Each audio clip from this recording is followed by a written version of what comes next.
Hello everybody and welcome to my channel, The Real Super Sam. Today is a brand new top 5 stories list on the Spider-Man villain and I hope you enjoy. This week in the movie Venom Let There Be Carnage has released, and luckily the movie got moved up to premiere the weekend of Symbiote Sunday, which is today. A lot of people have asked me to do the top 5 best Carnage stories, and it was supposed to be last year when the movie was originally going to release. Now it has, on the first weekend of October, so to celebrate, here is the video. Carnage may not be one of my favorite Spider-Man villains, but he is one of the darkest, most rated R Marvel villains, definitely like the Joker for Marvel Comics. Carnage believes the only meaning to life is its death, so he goes around killing people. Not all of my favorite Carnage stories have Venom in them, so that should make this list a bit more interesting. I think these top Carnage stories really show how great a character in Marvel Comics he can be. And now, long time coming, the top 5 best Carnage stories. Number 5, The One That Got Away. This story was written in Carnage Volume 2, issues 1 through 5. The storyline all starts with Cletus Cassidy eating at a diner. The waitress is scared of him as he sees one of his fellow orphans from the foster home he grew up in still alive, even though he thought he burned the place down, and that killed everyone. So now Cletus is hunting her. But it was all planned for Carnage to go after her and attack, since this is how the FBI will capture Carnage. But during the attack things go wrong, and Carnage is stronger than they realize, burying Carnage underground in the tunnels. So the authorities, with Eddie Brock's help, hunt Carnage underground, and Carnage picks them off one by one. Also, Carnage stumbles upon some kind of cult that gives him special powers, except the cult decides to kill and sacrifice Carnage himself later. You could say Carnage is getting a taste of his own medicine here. Then, at the end, a lot happens. Carnage forms his own little Carnage symbiote army and fights the Toxin symbiote. A very unique but well-characterized Carnage story, and for a 5-parter, a lot of shocking moments. Number 4, Maximum Carnage.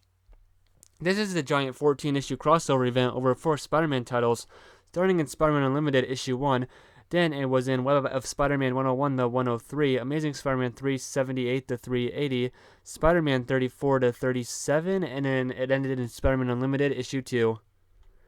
The story opens with Cletus Cassidy on a gurney being wheeled into a doctor's room to do some tests on him. He gets poked and the symbiote goo comes out of his body, covering him into Carnage yet again. This is done because Carnage and Cletus Cassidy are one and the same now. They have a perfect bond, symbiosis bondage, and so the symbiote can basically be viewed as Cletus Cassidy's bloodstream. And during this escape, he runs into Shriek, which is her first appearance, and the Spider Doppelganger from Infinity War, and they team up to cause the most chaos ever. And during the 14-part event, they meet other villains and fight new heroes that join Spider-Man and Venom to fight against their craziness. It becomes a citywide event, and Carnage has never killed as many people as he does within these pages. There are cool Carnage moments here, like when we see that Cletus was apparently abused in the orphanage he grew up in and bullied by the other kids. With Carnage, throughout this story, he's always focusing on himself and what makes him happy. The group he had just forms together around him because of all the murdering he does, but he views it as some sort of twisted family. Heck, it kind of is. And there's even the moment where Carnage kills Doppelganger and attacks Shriek. Yeah, you never know when Carnage will snap and just murder/attack anyone. This storyline is definitely his most insane. I didn't put this any higher because a lot more than just Carnage happens here, and the fights against Carnage aren't as creative and interesting as in the future stories, but it has loads of pure Carnage moments and fights, this being Carnage's second ever appearance. This is his most famous story, but I like these next 3 just a little more. Number 3, Absolute Carnage. This story was a very recent 5-issue miniseries, the most recent Carnage event to date, and one of his greatest stories that it had ever been in all. Including the crossovers and mini spin-off series, it's all been collected in an omnibus. After reading it all, man, it is a perfect Carnage event, one that only Cletus Cassidy could head. I feel like I had to put this story on the list because this is when Carnage becomes a huge threat for all of Marvel Comics. This is his most powerful and when he aspires his greatest ever goals. There's also a great history in all of the symbiote stuff that's gone on in Marvel. This is such a big deal when it talks about stuff like Null and all the other symbiotes, but Carnage is in the main center. We see this stuff from his eyes and perspectives, and now he decides to make decisions. This is his best tale in modern day to me. There's also great Cletus Cassidy moments that are more expanded upon that happen in this event, like we see more of the first meeting between Eddie Brock and Cletus Cassidy. And today, Cletus Cassidy is as evil as ever. This story is all about Carnage going around the Marvel Universe and killing everybody who has ever worn a symbiote. So, a huge and crazy Carnage event that's one of his best appearances of all time. Number 2, Carnage. This story was Carnage's first appearance. It was a 3-parter in Amazing Spider-Man 361 to 363. The first story of Carnage opens up with Carnage, a brand new red symbiotic villain, murdering some random guy because he thought his name was funny from the phone book. So, seeing this insane crime spree, Spider-Man does some research and heads to Cletus Cassidy's old orphanage and sees him transform into Carnage right in front of him, and the two fight.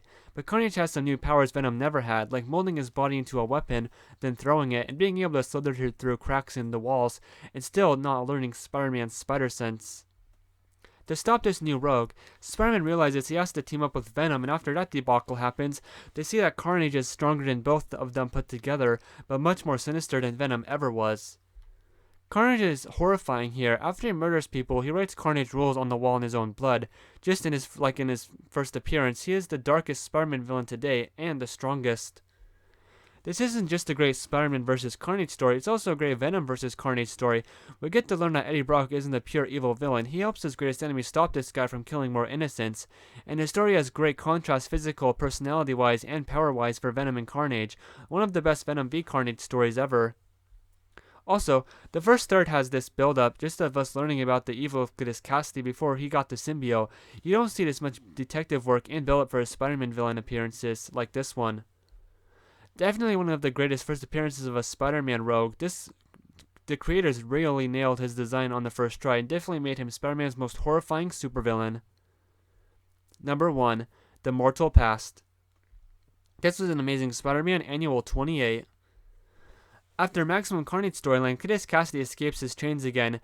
He has a mouth guard and he bites on it so hard that it cuts his lip, and the symbiote covers him and he escapes. But Spider-Man is right outside with a sonic cannon, and Carnage shocks Spider-Man though with his ruthlessness as he just, butchers these two officers that are standing right behind him. This shocks Spider-Man and allows Carnage to escape and break the cannon. So, what's Carnage's goal tonight? Well, as a child, he had a friend at the orphanage, and in his twisted mind, he's going to hunt down and kill that friend. But this guy ain't as squeaky clean as Carnage first thought. This guy Cletus has thought of as being a saint guy all these years. Recently lost his good marriage and job. After a weekend in Vegas for fun, he got addicted to gambling. He lost everything and is up to his eyeballs in debt. Tonight, he was going to steal the money in the company's safe and hide in Mexico. Anyway, he changes his mind and more else tonight, and when he talks to Cletus Cassidy, it lowers Carnage's guard, so Spider-Man can just knock out Cletus Cassidy himself. The guy then says he lost his way, but tonight his best friend, Cletus Cassidy, reminded him what matters: honor. So now let's look at Carnage, the killer symbiote. Honestly, I'd say this annual has the greatest Spider-Man v Carnage fight scenes. Carnage uses all of his powers, and the art really makes me treasure this issue.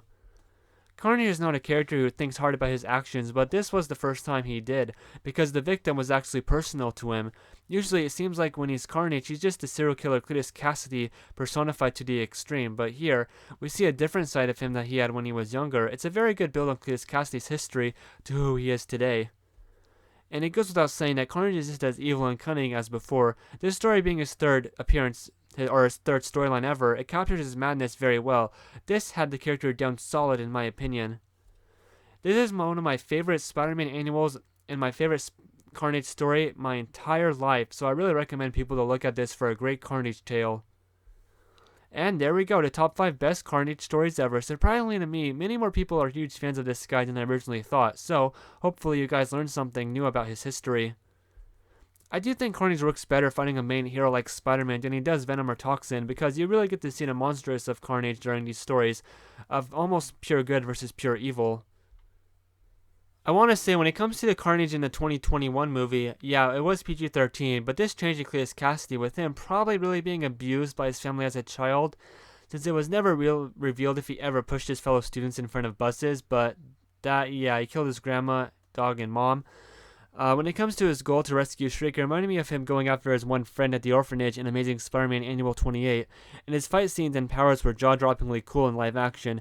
His voice as Carnage was really low. I think it should have been really high-pitched, like this one from the Spider-Man PS1 game. That would have been so creepy. I don't know if the actor who played Cletus Cassidy, Woody Harrelson, did the symbiote voice like how Tom Hardy does the Venom voice, but the Carnage voice was surprisingly bad. The build-up for Cletus being crazy was great.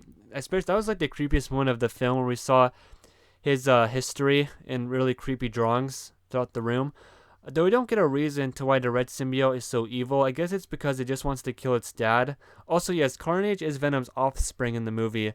For the rating, you never get to see anything gory or actually like should be censored or even bloody. At the end, they tried to make it like Carnage and Venom are two sides of the same coin, but it was after Carnage was already defeated, so that point was rushed. Shriek was done way better than anyone expected. Perfect actress for her. I just saw that because I wanted to say something about the movie because I just saw it yesterday, and it just came out this weekend. Basically, it was as good as it could be being PG-13 in like 90 minutes, and I guess with the end credit scene implications. Someday I'll do big reviews on movies, but not today. There's so much more to talk about with Carnage, but some other video. And also, what other big Spider-Man villains do I need to make a top 5 best stories video on? As far as I can think of, after doing 40 top 5 stories videos, yes, this is my 40th top 5 best stories video. Looks like it's time to do another Hero Rogues Gallery stories from Marvel to focus on, like the Fantastic Four or Daredevil.